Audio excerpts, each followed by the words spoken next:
Welcome to the Rim Break Rodeo. We hope this video helps. In this video, I will show how to remove a Lexus IS250 grill. First, ensure you have the right tools, including a trim removal tool and a Phillips head screwdriver. Begin by opening your car's hood.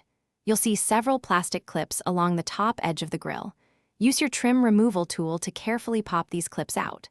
This initial step is crucial for accessing the deeper fasteners and preventing damage to your vehicle's bodywork. Next, we need to access the lower grille mounts.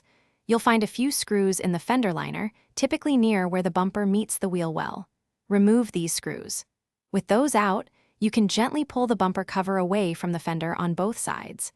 This creates enough space to reach the hidden clips and screws that secure the bottom of the grill.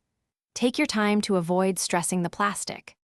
Now, with all the clips and screws loosened, you can proceed to fully separate the grill.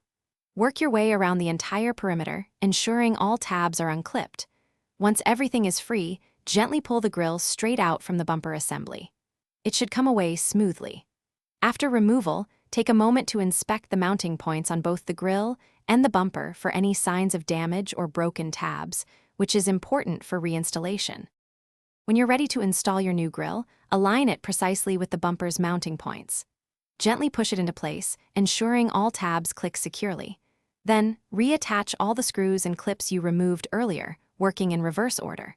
Double-check everything to ensure a snug fit and no loose parts. And hey, while you're working on your car, remember to stay hydrated. Check the description below for a link to the Owala water bottle and other great deals. Thanks for watching, and drive safely. Thanks for watching. Consider subscribing if we helped you.